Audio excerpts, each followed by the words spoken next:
નમસ્કાર મિત્રો, આ વિશેષ કાર્યક્રમમાં આપનું સ્વાગત. મિત્રો, આજે સવારે ભારતના માનનીય વડાપ્રધાન શ્રી નરેન્દ્ર મોદીએ વિદ્યાર્થીઓ, વાલીઓ, અભિભાવકો જોડે પરીક્ષા પે ચર્ચા 2025 અંતર્ગત એક વિશેષ કાર્યક્રમનું આયોજન કર્યું, વિશેષ સંવાદ કર્યો. अच्छा बताइए, चलिए मैं तो कब से बोल रहा हूँ, आप लोग क्या बोलना चाहते हैं? नमस्कारम सर.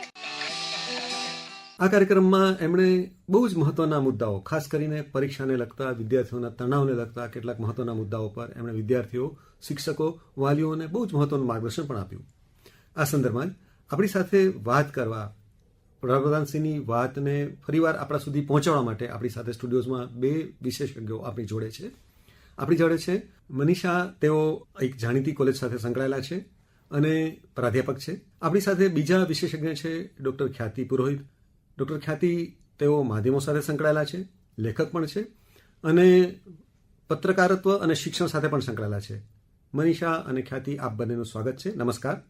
નમસ્કાર ત્રિલોકભાઈ. મિત્રો, આપણે શરૂઆત કરીએ. સૌપ્રથમ તો વડાપ્રધાનશ્રીની જે વાત છે એમની સૌથી મહત્વની વાતથી, એમણે જે શરૂઆત કરી એ વાતથી શરૂઆત કરીએ. મનીષાજી, સૌપ્રથમ તો વડાપ્રધાનશ્રીએ સૌથી પહેલી શરૂઆતમાં જ કઈ વાતનું ઉલ્લેખ કર્યો, કઈ વાતનું મહત્વ એમણે દર્શાવ્યું? વડાપ્રધાનશ્રીએ આજે જે સૌથી અગત્યની વાત કરી શરૂઆતમાં, એ દરેક વ્યક્તિએ પોતાના સ્વાસ્થ્યનું ધ્યાન રાખવું જોઈએ. જી. એક વિદ્યાર્થી માટે માત્ર ભણવાનું જ નહીં, પણ એનું સ્વાસ્થ્ય પણ એટલું જ વધારે અગત્યનું છે. વડાપ્રધાનશ્રીએ કહ્યું કે આપણા જો 32 દાંત હોય ને તો 32 વાર કોળિયો ચાવીને જમવો જોઈએ. બહુ સુંદર વાત કરી. કેવી રીતે જમવું જોઈએ, કેવી રીતે શું ખાવું જોઈએ, સાંજે વહેલા જમવું જોઈએ, સવારે નિયમિત નાસ્તો કરવો જોઈએ, પોતાની ફિટનેસનું ધ્યાન રાખવું જોઈએ અને પૂરતી ઊંઘ પણ એટલી જ જરૂરી છે. એ વિશે ખૂબ જ સુંદર ચર્ચા કરી આજે આપણા આદરણીય વડાપ્રધાનશ્રીએ. पोषण के संबंध में बहुत ही जागरूकता होनी चाहिए. कई बीमारियों को रोकने का काम पोषण से हो जाता है. એટલે ખ્યાતિ, એમણે વડાપ્રધાનશ્રીએ જે વાત કહી, એક રીતે જોઈએ તો આપણા રોજબરોજના જીવનમાં આપણે અમલમાં મૂકવા જેવી વાત છે, એવું આપણે કહી શકીએ. હા, બિલકુલ ત્રિલોકભાઈ. એટલે કેટલી એમણે ઝીણવટતાપૂર્વક કહ્યું હતું કે પોષણયુક્ત આહાર કરો, પણ એ શું ખાવું જોઈએ, ક્યારે ખાવું જોઈએ, કેવી રીતે ખાવાનું અને ખાવા પાછળનું કારણ શું, એવી નાની નાની વાતોને સમજાઈ. અને જ્યારે આપણે ખાતા હોઈએ ને ત્યારે 100% થાળીમાં જે પણ અલગ આપણી પાસે થાળીમાં જે રોટલી છે કે શાક છે, દાળ છે, ભાત છે, એ દરેક જે ભોજન છે એને એની પાછળનું જે રસાસ્વાદ છે એને સમજો અને એની સાથે પાણીનો પણ સ્વાદ પારખતા શીખો. જી. તો આ ખોરાક એટલે કે આપણા રોજબરોજના જીવનમાં આપણે જેને વાત કરીએ, આ ખોરાક એ આપણા સ્વાસ્થ્ય સાથે સંકળાયેલી બહુ મહત્વની વાત. એનાથી એમણે શરૂઆત કરી કાર્યક્રમની અથવા તો વાતચીતની શરૂઆત કરી.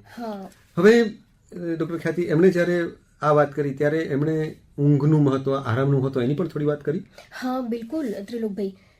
એમણે જે શરૂઆત કરી કે પોષણયુક્ત આહાર કઈ રીતે જીવનમાં ઉપયોગી છે, બરોબર, પણ એની સાથે એમણે વાત કરી કે ઊંઘ કેટલી મહત્વની છે, પૂરતી ઊંઘ કેટલી મહત્વની છે, બરોબર, અને ઊંઘતા પહેલા શું જોવું જોઈએ, શું નહીં. જેમ કે એમણે બિટવીન ધ લાઈન આપણે વાત કરીએ ને તો એમણે એવું સમજાવવાનો પ્રયત્ન કર્યો હતો કે ભાઈ ઊંઘતા પહેલા આપણે મોબાઈલ છે કે એવા બધા સંસાધનોથી દૂર રહીને એક ધાર્મિક વાતાવરણ કેળવાય એવું કંઈક સરસ મજાનું મગજમાં આપણે સરસ વિચારો પ્રવર્તે એ પ્રકારનું ઊંઘતા પહેલા સાંભળવું કે વાંચવું જોઈએ. ને પછી ઉઠીએ ત્યારે પણ પ્રાણાયામ છે કે ઊંડા શ્વાસ લેવાના વૃક્ષની જોડે જઈને કે સરસ મજાની નાની હળવી કસરત કરવાની. તો એ બંને ઊંઘ પહેલા અને ઊંઘ પછીનું જે મહત્વ અને કેટલી ઊંઘ લેવી એ તમામ વાતો એમણે સરસ ઝીણવટપૂર્વક કરી. જી. બીજી મહત્વની વાત એમણે શું કરી મનીષાજી? ખાસ કરીને વડાપ્રધાનશ્રીએ ઘણી બધી મહત્વની વાત કરી છે, પણ આહાર પછીની બીજી કઈ મહત્વની વાત એમણે કરી? આહાર પછી એમણે વાત કરી કે ઘણીવાર વિદ્યાર્થીઓને એક્ઝામમાં બહુ જ સારા માર્ક્સ નથી આવતા. જી. અને તેમને એવું લાગે છે કે જાણે મારું જીવન જ ખતમ થઈ ગયું. આ મુદ્દા ઉપર એમણે વાત કરી અને એમણે સમજાવ્યું કે એક ક્રિકેટર જ્યારે મેદાનમાં બેટ લઈને ઉતરે છે ત્યારે તેનું બધું જ ફોકસ એ માત્ર બોલ ઉપર હોય છે. એકદમ સાચું. આખા ઓડિયન્સમાંથી અવાજ આવતા હોય, સિક્સર, 4, પણ એનું ધ્યાન એના પર નથી હોતું. એનું ધ્યાન માત્ર સામે આવનારા બોલ ઉપર હોય છે. એ જ રીતે દરેક વિદ્યાર્થીએ પણ દરરોજનો જે અભ્યાસક્રમ છે એના ઉપર જ પોતાનું ફોકસ કરવું જોઈએ. તેનાથી દરરોજ થોડું થોડું કામ કરતો જાય એમ એને પોતાનામાં આત્મવિશ્વાસ આવે છે કે હા, હું કરી શકીશ, મેં આટલો સિલેબસ મારો પૂરો કર્યો છે તો ચોક્કસથી હું એક્ઝામમાં સારા માર્ક્સ લાવી શકીશ. આ વખતે જો મારા 30 માર્ક આવ્યા છે તો હું થોડોક વધારે પ્રયત્ન કરીશ તો આવતી વખતે મારા 35 માર્ક આવશે. એમ સ્ટેપ બાય સ્ટેપ જ્યારે વિદ્યાર્થી અભ્યાસ કરતો જાય છે, એના ઉપર ફોકસ કરતો જાય છે, તેમ તેમ તેનો આત્મવિશ્વાસ પણ વધતો જાય છે અને ખૂબ જ સારું પરિણામ લાવી શકે છે. बैट्समैन उस प्रेशर की परवाह नहीं करता, उसका पूरा ध्यान उस बॉल पे होता है. अगर आप भी इस प्रेशर को मन में न लेते हुए अपना ध्यान, आज मैंने इतना पढ़ना तय किया, ये अगर कर लेते हैं आप आराम से उस प्रेशर में से भी अपने आप को दिखा सकते. એટલે ડોક્ટર ખ્યાતિ આપણે એવું કહી શકીએ કે સામાન્ય રીતે આપણી આજુબાજુ ઘણા બધા અવાજો હોય જે આપણને ઘણીવાર આપણું ધ્યાન ભંગ પણ કરી શકે. એનાથી દૂર રહીને આપણે આપણા કામ ઉપર આપણું ધ્યાન પૂરેપૂરું કેન્દ્રિત કરીએ એ વાત મહત્વની છે, એવું વડાપ્રધાનશ્રીએ કહ્યું. હા, બિલકુલ. એમણે ધ્યાન કેન્દ્રિત કઈ રીતે કરવું ને એ પણ સુંદર રીતે સમજાવ્યું. જેમ કે એમણે કીધું કે અત્યારે આપણે જે બગીચામાં છીએ, જો સામે ફુવારો છે એનો અવાજ સાંભળો, બરોબર, પક્ષીઓ બોલે છે એનો અવાજ સાંભળો. તમે આંખો બંધ કરશો ને તો ઘણા બધા અવાજ સંભળાશે, પણ જો તમે એકાગ્ર ચિત્તે ખાલી ફુવારાના અવાજને સાંભળવા માંગશો કાં તો પક્ષીઓના અવાજને સાંભળવા માંગશો તો એ સાંભળી શકશો. એટલે ડિસ્ટ્રેક્શન છે ને એનાથી બચો. આજુબાજુના અવાજ જે આવે છે એને અવગણીને તમારે જે સાંભળવું છે, તમારે જીવનમાં જે દિશા અપનાવવી છે એ તરફ એકાગ્ર થાઓ. એકાગ્ર ચિત્તે તમારી તમામ ઉર્જા શક્તિને તે તરફ લઈ જાઓ. અચ્છા, મનીષાજી, એમણે બીજી પણ વાત કરી કે ઘણા વિદ્યાર્થીઓએ જ્યારે પોતાની ફિલ્ડ પસંદ કરવામાં એમને જ્યારે તકલીફ થતી હોય અથવા તો એ બાબતમાં નિર્ણય ન લઈ શકતા હોય તો એ સંદર્ભમાં વડાપ્રધાનશ્રીએ બહુ સરસ માર્ગદર્શન આપ્યું. હા, એ વિશે પણ એમણે બહુ સરસ માર્ગદર્શન આપ્યું. તેમણે કહ્યું કે જ્યારે તમારે જીવનમાં કઈ દિશામાં આગળ વધવાનું, કયા ફિલ્ડમાં આગળ વધવાનું એ વિશે તમને મૂંઝવણ હોય તો એ ફિલ્ડના જે નિષ્ણાત હોય એની તમે સલાહ લઈ શકો, એ વિશે તમે બીજા સાથે વાત કરી શકો. આ પ્રકારની એમણે માહિતી આપી. સાથે એમણે એમ પણ કહ્યું હતું કે જ્યારે તમને મૂંઝવણ અનુભવાય ને ત્યારે તમે તમારા ઘરના વડીલ હોય અથવા તો એવા મિત્ર કે જેમની સાથે તમને વાતો વહેંચવામાં અનુકૂળતા આવતી હોય એમની સાથે તમારા વિચારોને વહેંચો. અને એમણે એમના સમયની વાત કરી હતી કે અમે તો છે ને સંયુક્ત પરિવારમાં રહેતા હતા, એટલે દાદા દાદી, કાકા, નાના નાની, કોઈની પણ સાથે અમારા મનની મૂંઝવણો કે વિચારોને અભિવ્યક્ત કરી દેતા હતા અને અમને સાચું માર્ગદર્શન મળતું હતું. તો અત્યારના સમયમાં એવું છે કે એ સંયુક્ત પરિવાર મળી નથી રહ્યું, પણ તેમ છતાં વિદ્યાર્થીઓને પોતાના મનમાં જે ચાલી રહી છે મૂંઝવણ, અવઢવો, વિચારો એ બધાને કોક એવી વ્યક્તિ સાથે વહેંચવા માટે આગ્રહ કર્યો કે તમે વહેંચશો તો તમને યોગ્ય માર્ગદર્શન મળશે. કારણ કે કુકરની સીટી કેવી છે કે એને જો તમે હવા અંદર બંધ રહેશે ને તો કુકર ફાટી જશે, પણ એ સીટી ઉપર ઊંચી થાય છે ને પછી હવા બહાર કાઢે છે. જે હવાનું પ્રેશર છે, દબાણ, એને બહાર કાઢી દે છે.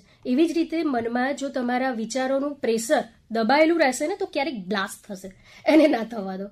અને એમણે એમ પણ કહ્યું કે તમારે જે તમારી ક્ષમતા હોય તેમાં તમારી રુચિ હોવી જોઈએ અને એ રુચિ સાથે તમે આગળ વધશો તો તમે જરૂરથી પ્રગતિ કરી શકશો, એ પણ એમણે કહ્યું. બીજું ડોક્ટર ખ્યાતિ, એમણે શિક્ષકોને પણ કેટલીક મહત્વની વાત, સૂચનો આપ્યા. શિક્ષકોને એમણે શું કહ્યું? મને સૌથી વધારે જેમનો પોઈન્ટ ગમ્યો ને ત્રિલોકભાઈ, એ માતા પિતા અને શિક્ષકો. તો શિક્ષકો વિશે વાત કરીએ ને તો એમણે શિક્ષકોને જણાવ્યું છે, અને આમ નોર્મલી આપણે પણ જોતા હોય કે શિક્ષકો મોટા ભાગે એવા વિદ્યાર્થીઓ તરફ આકર્ષાતા હોય અથવા તો એવા વિદ્યાર્થીઓ તરફ વધારે ધ્યાન આપતા હોય કે જે ભણવામાં થોડું ઘણું વધારે સરસ કામ કરતો હોય, અથવા એનું એવા છોકરાઓ જે થોડા નબળા છે અને એવા છોકરાઓ જે સબળા છે, એ દરેકને તમામ અવસર આપવાની જરૂર છે. તો જ જે નબળા છે એ અને સબળા છે એ સમાનપણે પોતાનું જે શક્તિઓ છે, આંતરિક શક્તિઓ એને ખીલવી શકશે, એને એ અવકાશ મળશે. મનીષાજી, તમે તો પોતે શિક્ષક છો, એન્જિનિયરિંગ કોલેજના વિદ્યાર્થીઓને તમે ભણાવો છો, તો એમણે જે શિક્ષકોની વાત કહી, શિક્ષકોને એમણે જે કેટલીક વાત કહી, એમાંથી તમને સૌથી વધારે સ્પર્શતી વાત કઈ છે? મને સૌથી વધારે જે વાત સ્પર્શી ગઈ ત્રિલોકભાઈ એ હતી કે જ્યારે વિદ્યાર્થી નપાસ થાય છે અથવા તો એનું પરિણામ ઓછું આવે છે ત્યારે જાહેરમાં કહેવામાં આવે છે, બોર્ડ ઉપર એની માર્કશીટ મૂકવામાં આવે છે, જેથી કરીને બધાને ખબર પડે કે આ વ્યક્તિ ફેલ થયો છે, એના માર્ક્સ ઓછા છે. એના કારણે એની અંદર એટલી બધી હીનતા આવે છે, એને પોતાને એવું લાગે છે કે હું કંઈ નથી કરી શકતો, મારા કરતા બધા કેટલા હોશિયાર છે. એ સતત બીજા સાથે કમ્પેરિઝનમાં જાય છે અને ડિપ્રેશનનો ભોગ બને છે. અને શિક્ષકો એવા વિદ્યાર્થીઓને સતત અવગણતા રહે છે, એના તરફ ધ્યાન પણ ઓછું આપે છે અને આ કારણે એનું ડિપ્રેશન લેવલ ઓર વધી જાય છે. અને ક્યાંક ને ક્યાંક એના મનમાં એટલી બધી ગ્રંથિ, એટલી લઘુતા ગ્રંથિથી એ પીડાવા લાગે છે કે હું જીવનમાં પરીક્ષામાં નપાસ થયો છું તો મારા જીવનમાં પણ નપાસ થઈ ગયો છું, હવે ભવિષ્યમાં હું કંઈ પણ કરવાને લાયક નથી. આટલી હદે એના મનમાં નકારાત્મકતા વ્યાપી જતી હોય છે. એટલે આ એક બહુ જ સુંદર પ્રશ્નનો જવાબ આજે આપ્યો કે દરેક વિદ્યાર્થીને સ્કિલ ડેવલપમેન્ટ ઉપર તમે ધ્યાન આપો.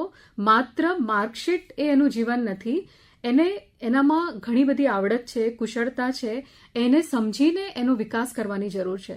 ઘણીવાર માતા પિતા બાળકનું જો પરિણામ સારું નથી આવતું તો એમને એવું લાગે છે કે અમારું સ્ટેટસ ઘવાઈ ગયું, કારણ કે અમારા સગાવાલામાં, અમારા સ્વજનોમાં તો એમના દીકરાઓ ખૂબ સારા માર્ક્સ લાવે છે, ખૂબ સારું ભણે છે અને અમારો દીકરો ઓછો પરિણામ લાવ્યું. એના કારણે સમાજમાં અમારું નીચું દેખાશે, અમારું સ્ટેટસ ઘવાશે. આ કારણે પણ વિદ્યાર્થીઓને સ્ટ્રેસ આપવામાં આવે છે. ક્યાંક ને ક્યાંક પોતાની અધૂરી ઈચ્છાઓ મા બાપ બાળકો ઉપર આશા રાખે છે કે એ પૂરી કરે, જ્યારે બાળકની પોતાની આવડત છે, પોતાની રુચિ છે, પોતાનો સ્વતંત્ર એની સ્કિલ છે, એને એ ડેવલપ કરવી છે. પણ માતા પિતા દ્વારા ક્યારેક આ પ્રકારના પ્રેશર પણ આપવામાં આવે છે, જે વિદ્યાર્થીને ડિપ્રેશન અને એન્ઝાયટી માટે एक कारणभूत बने छे. त्रिलोक भाई, तो मेरी तो माता पिता को एडवाइस है कि कृपा करके आपके बच्चे को आप मॉडल के रूप में हर जगह पे खड़ा मत कर दो.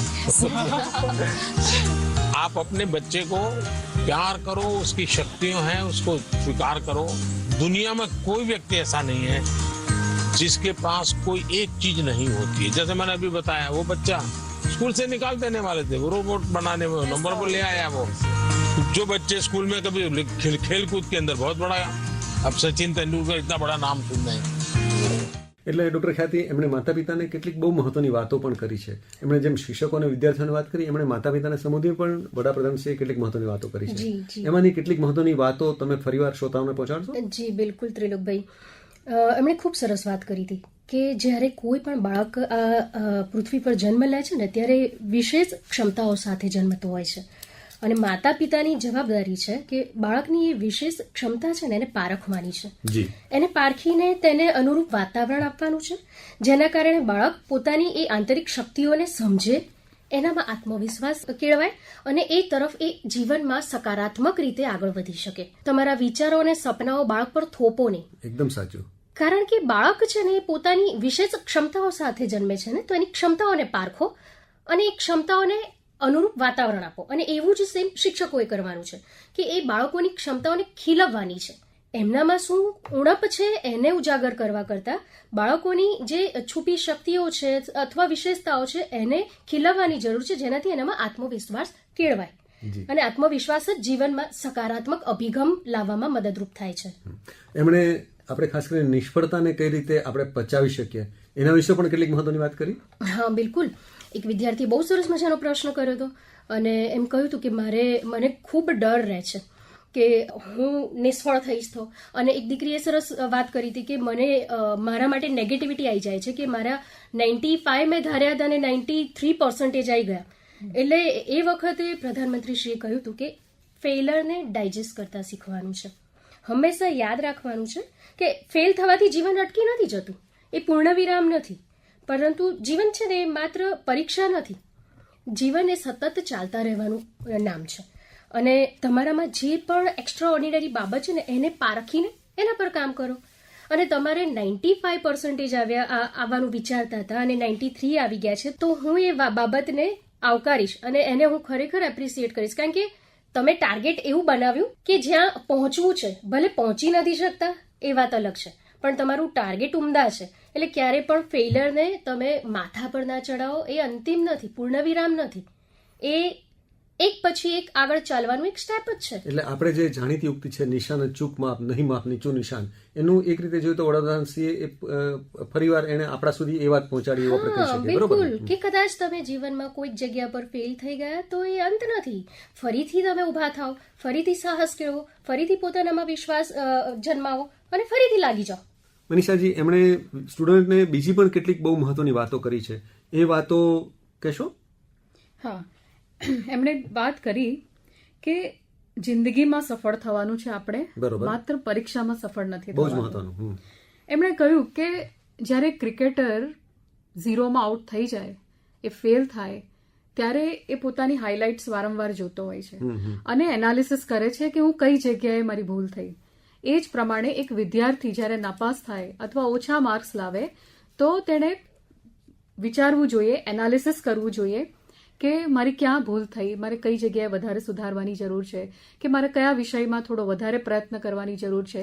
તો એ પ્રમાણે ધીરે ધીરે જો એ વિષય પ્રત્યે વધારે સભાન બને, થોડી વધારે મહેનત કરે, એને સમજવાનો પ્રયત્ન કરે, કે પછી કોઈક નિષ્ણાત માર્ગદર્શક પાસે જઈને પોતાના પ્રશ્નોની રજૂઆત કરે, તો એમાંથી એ સરળતાથી બહાર આવી શકે છે અને સ્ટેપ બાય સ્ટેપ આગળ વધવાનું છે. તો એનાથી ડિપ્રેશન અને એન્ઝાઇટી પણ નથી આવતી. स्कूल में 10वीं में 12वीं में 40% 30% बच्चे फेल होते हैं, उनका क्या होता है? फिर से ट्राई करते हैं. उसके बाद भी फेल हुए तो देखिए जिंदगी अटक नहीं जाती है. आपको तय करना होगा कि जीवन में सफल होना है कि किताबों से सफल होना है. जीवन में सफल होने का एक उपाय ये होता है कि आप अपने जीवन की जितनी विफलताएं हैं उसको अपना टीचर बना ले. आपको मालूम होगा कि जो क्रिकेट मैच होती है ना, तो दिन भर का फुटेज होता है, सारे प्लेयर्स बैठते हैं, वो देखते हैं खुद ने क्या गलती की, फिर वो तय करते हैं हमें क्या सुधार करना चाहिए.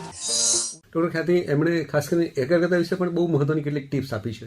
હા, ખૂબ સરસ વાત કરી છે એમણે. અને મેં હમણાં જ કહ્યું એમ કે એમણે છે ને, પહેલા તો મને સરસ મજાની વાત એ ગમી કે આ 4 દિવાળો વચ્ચે ચર્ચા નહોતી, એક મુક્ત કુદરતી વાતાવરણમાં થયેલી ચર્ચા. એટલે બાળકોને જે હાવ હોય ને કે પ્રધાનમંત્રી શ્રીની સાથે એકદમ ડિસિપ્લિનમાં બેસીને વાત કરવાની છે, બિલકુલ નહોતું. એમણે આવકાર સરસ તિલગુળથી આપ્યો, આપણે તલ સાંકળી કહીએ.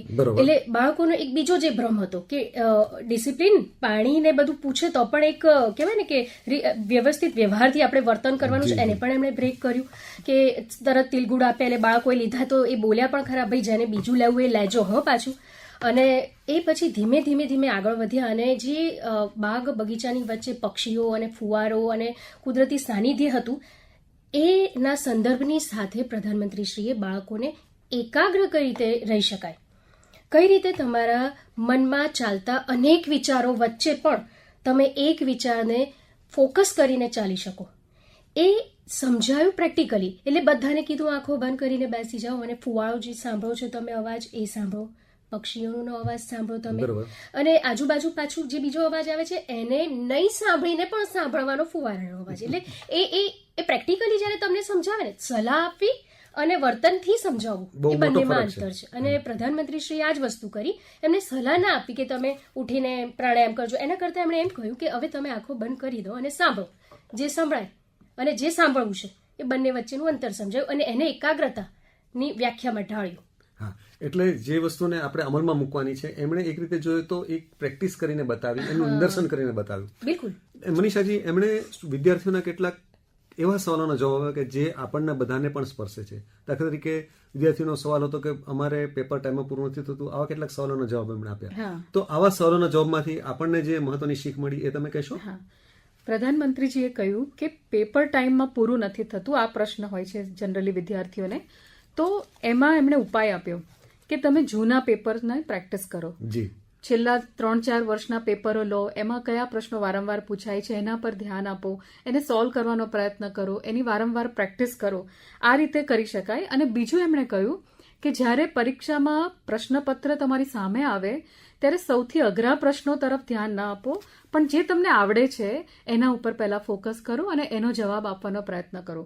અને થોડા ઓછા શબ્દોમાં જવાબ આપો, જેથી કરીને તમે સમયનું પણ ધ્યાન રાખી શકો અને જે પ્રશ્ન નથી આવડતા એના પર તમે પાછળનો સમય આપીને એને સોલ્વ કરવાનો પ્રયત્ન કરી શકો. તો એ રીતે જેટલી બને એટલી વધારે જૂના પ્રશ્નપત્રોની પ્રેક્ટિસ કરવા માટે પ્રધાનમંત્રીશ્રીએ થોડું આમાં સલાહ એમને આપી હતી. જી ડોક્ટર ખ્યાતિ, એક રીતે જોઈએ તો વડાપ્રધાનશ્રીએ જે પરિસંવાદ કર્યો, વિદ્યાર્થીઓ જોડે જે ઇન્ટરેક્શન કર્યું, આપણી ભાષામાં કહીએ તો એમાં એમણે બધી પ્રેક્ટિકલ વાતો કરી છે. એમણે ફક્ત આપણે જેને સિદ્ધાંતિક વાતો કહી એવી વાતો નથી લીધી, પણ જેને આપણે અમલમાં મૂકી શકાય એવી કેટલીક વાતો કરી છે. એમણે ટાઈમ મેનેજમેન્ટ વિશે પણ બહુ કેટલીક સરસ વાતો કરી છે.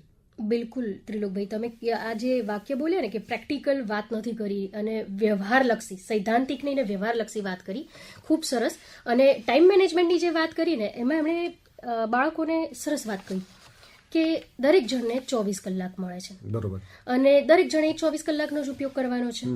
કોણ એ 24 કલાકનો કેવી રીતે ઉપયોગ કરે છે ને એના ઉપર મહત્વની આખું જીવનના નિર્ણયો જ છે. હવે 24 કલાકનો ઉપયોગ જ્યારે કરવાનો હોય તો નાના નાના ટાસ્ક એક ડાયરીમાં ટપકાવી લો. બરોબર. જેમ કે મારે આજના દિવસમાં આ 3 કામ કરવાના છે, તો એ 3 કામને ડાયરીમાં ટપકાવી લો. દિવસના અંતે જ્યારે પણ એ કામ પૂરા થાય તો એને ટીક માર્ક કરતા રહો, અને જે નાના નાના ટાસ્ક પૂરા થાય ને એ પૂરા થવાનો આનંદ લો, એને અનુભવો. કારણ કે નાના નાના ટાસ્ક પૂરા થતાં જ એક વિરાટ સપનું કાં તો વિરાટ ઉદ્દેશ્યો કે લક્ષ્યો તરફ આપણે પહોંચી શકીએ છીએ. એટલે આપણે મંજિલ જવાનું હોય, એક એક ડગલું આપણે ભરતા રહીએ તો આપણે મંજિલ સુધી પહોંચી શકીએ. બિલકુલ. આપણે છલાંગ મારવાની વાત નથી કરવાની, પણ રોજ એક એક ડગલું આપણે ભરવાનું છે. બિલકુલ. મનીષાજી, એમણે ફરીવાર વિદ્યાર્થીઓ જોડે જે સંવાદ કર્યો એમાં એમણે વિદ્યાર્થીઓના પ્રશ્નનો જવાબ આપ્યો. એમણે એક વિદ્યાર્થીએ એવો પણ સવાલ પૂછ્યો કે બહુ મહેનત કરે તો પણ ધાર્યું પરિણામ નથી મળતું. તો એના સવાલના જવાબમાં વડાપ્રધાનશ્રીએ કેટલીક બહુ સરસ વાતો આપણને કહી. હા, એમણે જવાબ આપ્યો કે ઘણીવાર એવું થતું હોય કે જે સબ્જેક્ટ આપણને ના ગમતો હોય એને આપણે એનાથી દૂર ભાગવાનો પ્રયત્ન કરીએ, પણ પ્રધાનમંત્રીશ્રીએ કહ્યું કે જે ના આવડે ને એનો સામનો કરો, મુકાબલો કરો. તેમણે કહ્યું કે મેથેમેટિક્સ આ હું તારો સામનો કરું છું, વિજ્ઞાન હું તારો સામનો કરીશ, એમ કરીને હિંમતપૂર્વક ચુનૌતી પોતાની જાતને આપવાની છે અને એ પ્રમાણે તમારે આગળ વધવાનું. જે ટફ હોય ને એ કામ સૌથી પહેલા કરી દેવાનું. પછી એમણે સલાહ આપવા અંગે પણ કેટલીક સરસ વાતો કરી. સલાહ આપવી જોઈએ કે ના આપવી જોઈએ એના વિશે પણ સરસ વાતો કરી. એ કહેશો? હા, જ્યારે કોઈ વિદ્યાર્થી નપાસ થાય, ફેલ થાય, સફળ ન થાય, ત્યારે ઘણા બધા લોકો એને સલાહ આપતા હોય છે કે તારે આમ કરવું જોઈએ, તેમ કરવું જોઈએ. પણ પ્રધાનમંત્રીશ્રીએ ખાસ કહ્યું કે જ્યારે વિદ્યાર્થી નિષ્ફળ જાય છે ત્યારે તેને કોઈ સલાહ ના આપો. એ પણ એક સૌથી મોટી સલાહ છે કે એને શું ગમે છે એ જાણવાનો પ્રયત્ન કરો, એને કયા વિષયમાં રુચિ છે એ જાણવાનો પ્રયત્ન કરો, એની નેચરલ સ્કિલ કયા ફિલ્ડમાં છે એ જાણવાનો પ્રયત્ન કરો, અને પછી એને એ બાબતમાં પ્રોત્સાહન આપો. ધીરે ધીરે એનો ખોવાયેલો આત્મવિશ્વાસ પાછો આવશે અને ફરીથી તે અભ્યાસમાં આગળ વધવાનો પ્રયત્ન કરશે. પણ એની નિષ્ફળતાની ઘડીએ તમે તરત જ એને કોઈ સલાહ આપવાનો પ્રયત્ન ન કરો, જેનાથી એને બહુ મોટું નુકસાન થાય છે. જી, ટેકનોલોજીનો ઉપયોગ કઈ રીતે કરવો, શું કરવું, શું ન કરવું, એના વિશે પણ વડાપ્રધાનશ્રીએ કેટલીક મહત્વની વાતો કરી. ડોક્ટર ખ્યાતિ. હા ત્રિલોકભાઈ, એમણે ખૂબ સરસ વાત કરી હતી કે ટેકનોલોજી એક તુફાન છે. જી. અને એ તુફાનને છે ને જાણવાનું છે, એને સમજવાનું છે અને એનો યોગ્ય ઉપયોગ કરવાનો છે. એનો ઉપયોગ પણ એવી રીતે કરવાનો છે કે જેમાં સકારાત્મકતા કેળવાય. એના ઉપયોગ વખતે સમજણને ચોક્કસ ધ્યાને રાખવાનું છે. અને ટેકનોલોજી આમ વરદાન છે ને આમ અભિશાપ, આપણે એને વરદાન બનાવવાનું છે. મનીષાજી, આપ તો ટેકનોલોજીના શિક્ષણ સાથે સંકળાયેલા છો, તો વડાપ્રધાનશ્રીએ જે ટેકનોલોજીના ઉપયોગ વિશેની જે વાત કરી એમાંથી તમને સ્પર્શતી મહત્વની વાત કઈ છે? પ્રધાનમંત્રીશ્રીએ બહુ સુંદર વાત કરી કે ટેકનોલોજીને મિત્ર બનાવો, બરોબર, એને શત્રુ ના બનાવો. તમે સતત રીલ જોયા કરો ને તમારા કલાકોના કલાકો એમાંથી પસાર થઈ જાય. જે તમારો ખૂબ જ ઉપયોગી સમય છે એને તમે સોશિયલ મીડિયામાં વેડફી ના નાખો, પણ એની જગ્યાએ ટેકનોલોજીના માધ્યમથી કોઈક નવા વિષયને તમે શીખી શકો, એને તમારો મિત્ર બનાવીને જે શિક્ષક પાસેથી તમે શીખી રહ્યા છો એ જ વસ્તુ તમે એમાંથી પણ શીખી શકો છો. એટલે એ અંગે ખૂબ સુંદર વાત કરી અને એનો વિવેકપૂર્વકનો ઉપયોગ કરવાનો છે. જ્યારે ભણવાનો સમય હોય ત્યારે તમારા બધા ડિસ્ટ્રેક્શન, મોબાઈલને દૂર રાખો અને પોતાનું પૂરેપૂરું ધ્યાન તમારા અભ્યાસક્રમમાં લગાવી દો. એ પ્રમાણેની પણ વાત એમણે સમજાવી હતી.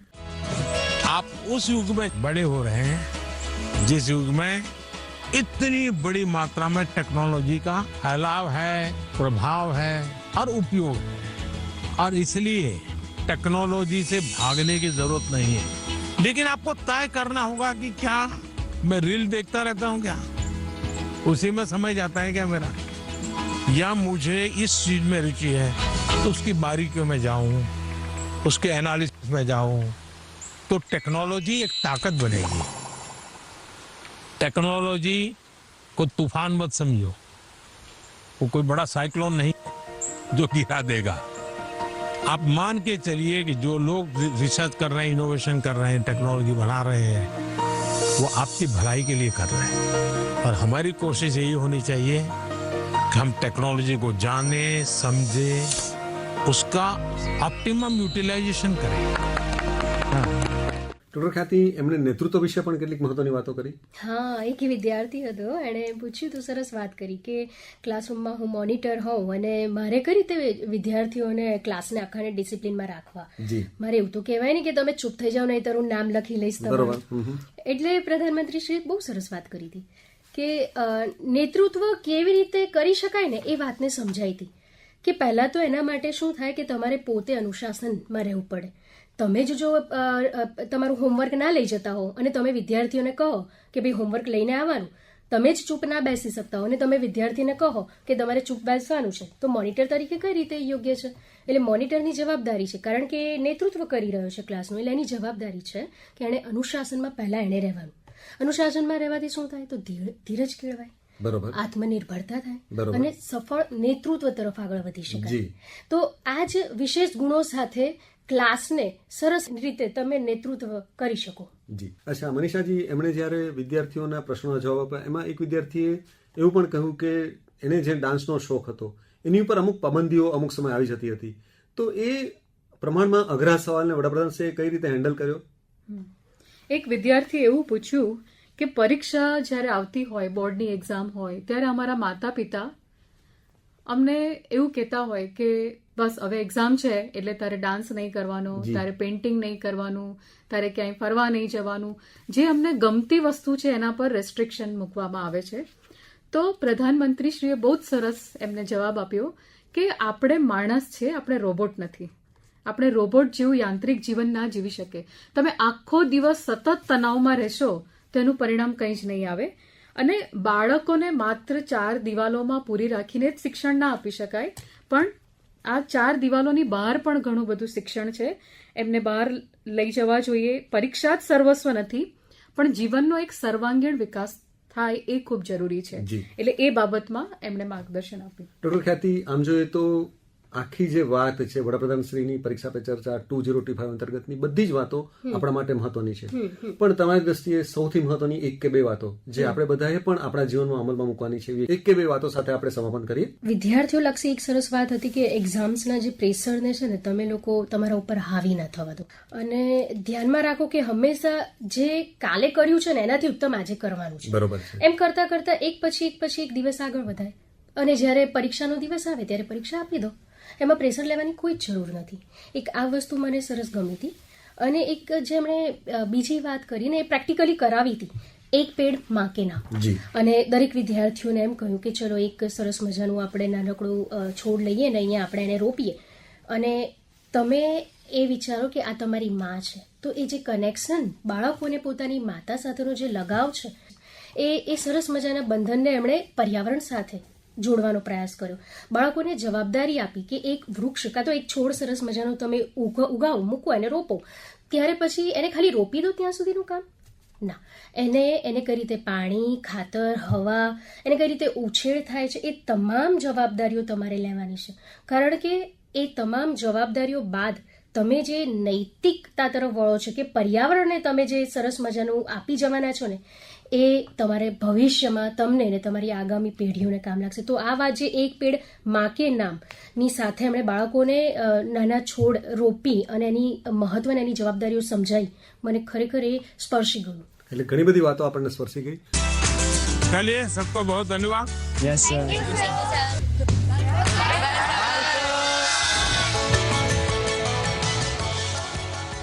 તો મિત્રો, પરીક્ષા પે ચર્ચા 2025 અંતર્ગત કે જે વડાપ્રધાનશ્રીનો વિદ્યાર્થીઓ, વાલીઓ અને શિક્ષકો જોડેનો પરિસંવાદ હતો, એના અંતર્ગત જે મહત્વની વાતો કરી એ વાતોને ફરી પાછી તાજી કરવાનો પ્રયત્ન આપણે કર્યો. આ વાતો આપણા સુધી પહોંચાડવામાં મને સહયોગ મળ્યો અમારા બે નિષ્ણાતોનો. આપણી સાથે હતા ડૉક્ટર મનીષા મકવાણા, જેઓ પ્રાધ્યાપક છે, અને આપણી સાથે હતા ડૉક્ટર ખ્યાતિ પુરોહિત, અને આપણને વિશેષ સહયોગ મળ્યો આપણા સાથી મિત્ર શૈલેષ પંડ્યાનો. તો આપ સર્વની રજા લઈએ. આ જે વાતો આપણને વડાપ્રધાનશ્રીએ કરી એ વાતો આપણે આપણા જીવનના અમલમાં મૂકીએ અને વિકસિત ભારત 2047નું આપણું જે સ્વપ્ન છે એ સાકાર કરવામાં આપણે પણ આપણું યથોચિત યોગદાન આપીએ એ આશા સાથે. આવજો મિત્રો.